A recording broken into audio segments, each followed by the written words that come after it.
તિસરિયા દેવી credit cooperative housing society ડીસાનો 7મો વાર્ષિક અહેવાલ રજૂ કરાયો।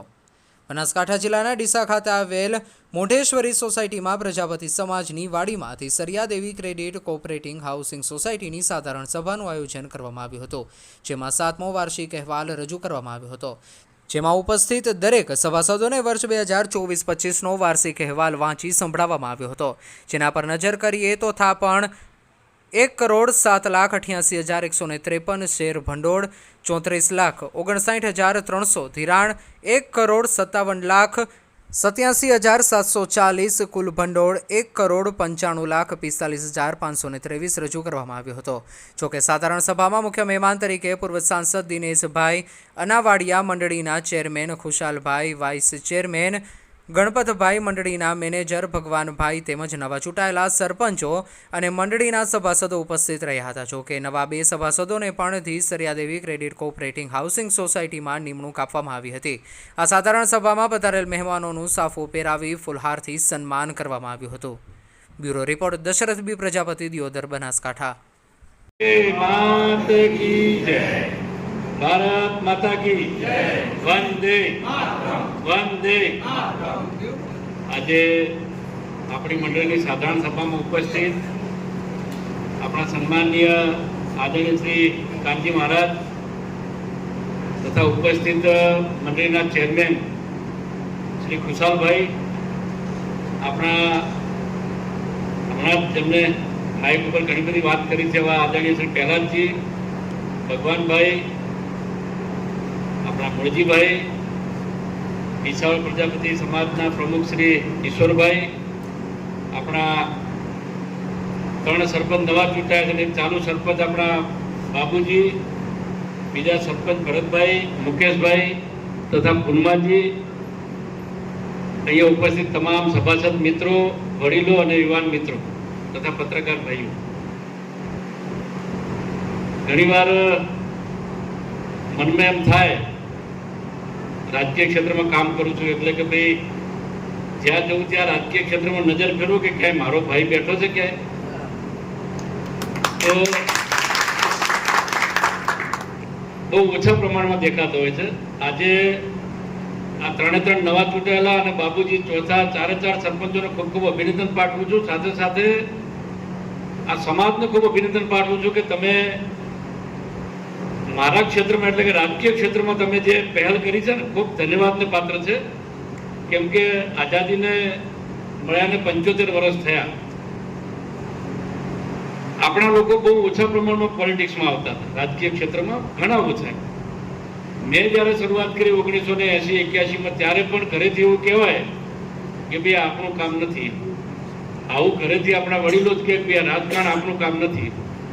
હમણાં આ ચૂંટણી હતી એ દિવસે મેં અમારા એક આગેવાનને કહ્યું કે ભાઈ વિધાનસભા, લોકસભા, તાલુકા પંચાયત, જિલ્લા પંચાયત, આ બધી ચૂંટણીઓમાં આપણે સિમ્બોલ આપીએ છીએ, પાર્ટીનું નિશાન આપીએ છીએ।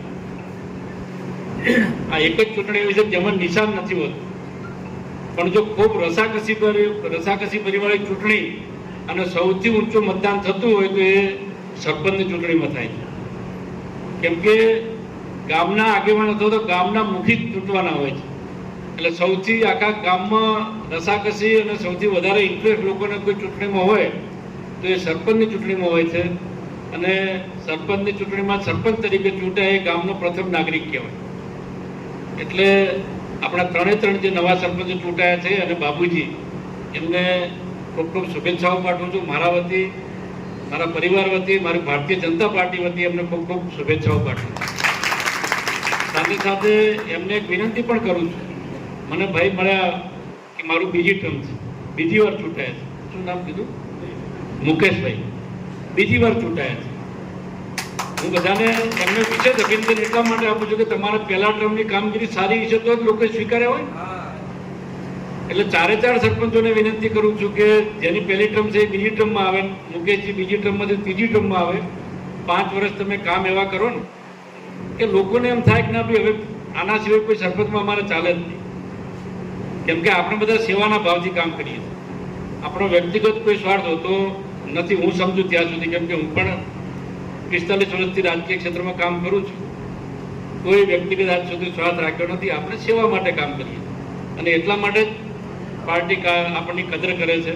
અને હું એમને પણ વિનંતી કરું કે તમે એવા કામ કરો ગામમાં કે ભૂતકાળમાં 75 વર્ષના ઇતિહાસમાં ના થયા હોય અને તમારા 5 વર્ષના શાસનમાં તમારા નેતૃત્વમાં ગામમાં બધી જ સુવિધાઓ થાય. અને સરકાર આ ભારતીય જનતા પાર્ટીની સરકાર છે, આપણને બધાને ખબર છે. વડાપ્રધાન નરેન્દ્રભાઈ મોદી સાહેબ હોય, અહીંયા આપણા મુખ્યમંત્રી ભૂપેન્દ્રભાઈ પટેલ સાહેબ હોય, વિકાસમાં ક્યાંય પાછું વળીને જોતા નથી.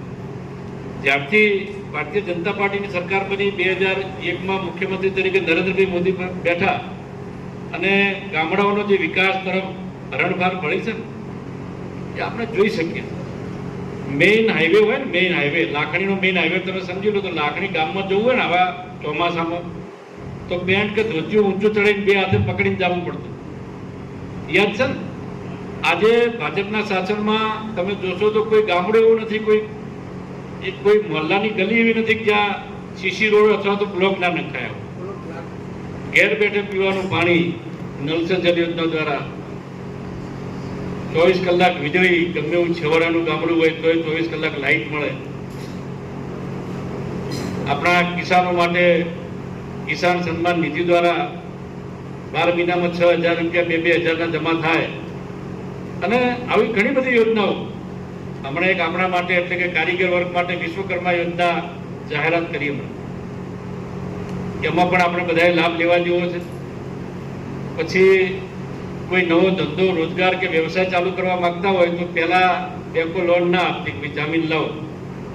હવે જામીન માટે તકલીફ થતી.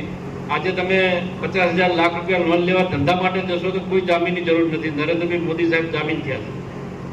મારો કહેવાનો મતલબ કે ધંધો રોજગાર વિકસે, નાના નાના ઉદ્યોગો શરૂ થાય અને આજનો યુવાન ભણી ગણીને નોકરીની અપેક્ષા રાખે, બરાબર છે. નોકરીમાં પણ મેરિટમાં આજે તમે જુઓ છો તો મેરિટમાં જે આવે છે એને નોકરી પણ મળે છે. પણ બીજા જે યુવાનો છે એ નાનો મોટો ધંધો રોજગાર કરીને 2, 5, 10, 15 વર્ષમાં નોકરી કરતા પણ આગળ વધી શકે છે. એવી તકો આપણી આ સરકારે પૂરી પાડી. એટલે સરકારનો પણ ખૂબ ખૂબ આભાર કે આપણા જેવા નાના નાના સમાજોને રાજકીય રીતે આગળ વધારવાનું કામ કોઈએ કર્યું હોય તો નરેન્દ્રભાઈ મોદી સાહેબ ભારતીય જનતા પાર્ટીએ કર્યું છે. 25-30 વર્ષ પહેલાનો સમય તમે યાદ કરો.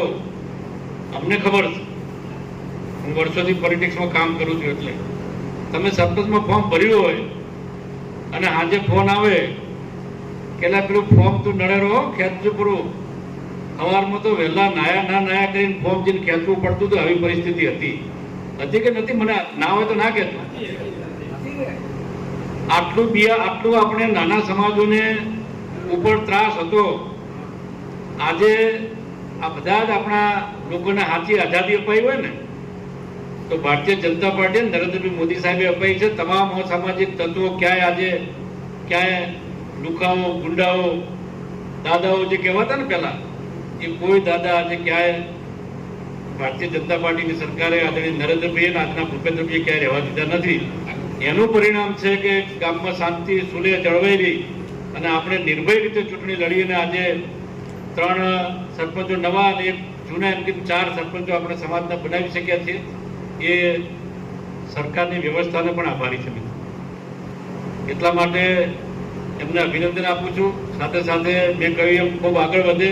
આજે સરપંચમાં, કાલે ડેલિગેટમાં, આગળ એનાથી જિલ્લા ડેલિગેટ, વિધાનસભા, લોકસભા, રાજ્યસભા, એવી પણ શુભેચ્છાઓ એમને પાઠવું છું કે ભવિષ્યમાં રાજકીય ક્ષેત્રે નિષ્ઠાથી, પ્રામાણિકતાથી અને વિકાસના કામો કરી અને રાજકીય ભવિષ્ય એમનું ઉજ્જવળ બને એવી પરમ કૃપાળુ પરમાત્માને પ્રાર્થના કરું છું. અને આ મંડળી વિશે મારે થોડી વાત કરવી છે. તો ખરેખર મેં હમણાં જોયું તમારી મંડળીની પરિસ્થિતિ ખૂબ સારી છે. 1 કરોડ ને 7 લાખ જેવા ધિરાણ ભાઈ તમારી થાપણો છે અને 1,57 તમારી લોન છે, ધિરાણ. એટલે સારું કહેવાય કે થાપણો કરતા લોન તમે તમારો ઓવરડ્રાફ્ટ મંજૂર કરાયેલો છે. કેટલો છે બેંકમાં ઓવરડ્રાફ્ટ હશે? એટલે ખૂબ સારી પરિસ્થિતિમાં આજે બેંક ચાલી રહી છે. અહીંયા ઉપસ્થિત તમામ સભાસદોને પણ વિનંતી કરું છું કે આ ચેરમેન ભલે ખુશાલભાઈ હોય કે પહેલાં જે ચલાવતા હોય કે ભાઈ આપણા મૂળજીભાઈ તમને એમ કે ચલાવતા હોય ને તમને એમ લાગે કે આ તો એ લોકો જ ચલાવે છે, એવું નથી. તમે જેટલા સભાસદો છો સરખા ભાગે હિસ્સેદાર છો. આ મંડળીના માલિકો અહીં બેઠા 5-7 જણ જ નથી. આપણે બધા જ એના માલિકો છીએ હરખા ભાગે. તમારું જે પ્રમાણે રોકાણ છે, જે પ્રમાણે તમારા શેર છે, એ પ્રમાણે આપણે બધા જ મંડળીના માલિકો છીએ. અને આ મંડળી સારી ચાલે એની ખાલી ખુશાલબેન એમની ટીમ એટલે કે ડિરેક્ટરોની જવાબદારી છે એવું નહીં, આપણા બધાની જવાબદારી છે કે આ મંડળી સારી ચાલે. આજે લોન લીધી હોય તો એના સમયસર હપ્તા ભરીએ, કોઈ ડિફોલ્ટર ના થાય. કોઈને એમ કે ભાઈ આ તો બેંકમાં ઘણીવાર નથી યોજનાઓ આવતી કે ભાઈ બેંકમાં લોન લીધી હોય અને 5, 10, 15, 20 વર્ષ ના ભરે એટલે કોઈ એવી કોંગ્રેસ જેવી સરકારો આવી જાય છે રેગ્યુલર ભરતો એનો કોઈ લાભ ના આપે, આવા જે ના ભરતા હોય 1.5 લોકોને માફ કરી દે. એટલે આવી કોઈ દિવસ મંડળીમાં લોન માફ થતી નથી. આ સહકારી મંડળી છે, આમાં કોઈ દિવસ લોન માફ થાય નહીં. સરકાર ભલે ગમે તેટલી સ્કીમો લાવે તો અહીંયા ના થાય. બરાબર પ્રદીપભાઈ? એટલે કહું છું કે આ તો કોઈને એમ થાય કે કોઈક દાડો સ્કીમ આવશે, પણ એવું નથી. આ તમારા જ પૈસા છે. કંઈ આપણા સમાજના 5-25 લોકોએ ફિક્સમાં મૂક્યા હોય, કોઈએ ડબલ કરવા મૂક્યા હોય, કોઈએ 7%, 8%, 9% વ્યાજ લેવા માટે મૂક્યા હોય. સમાજનો જ પૈસો છે, સમાજના લોકોને લોન આપવાની છે. તો આપણો ઘરનો જ પૈસો છે, એટલા માટે રેગ્યુલર એનો લોન લીધા પછી હપ્તો ભરીએ અને કોઈ ડિફોલ્ટર ના થાય એવી પણ બધાને વિનંતી કરું છું. અને ભવિષ્યમાં આ મંડળી ખૂબ પ્રગતિ કરે, સમગ્ર ડીસા તાલુકામાં, બનાસકાંઠામાં, ગુજરાતમાં અને દેશભરમાં નામના મેળવે એવી આ મંડળીનો વિકાસ થાય એવી શુભેચ્છાઓ સાથે મારી વાત પૂરી કરું છું. અસ્તુ. ભારત માતા કી જય. વંદે માતરમ.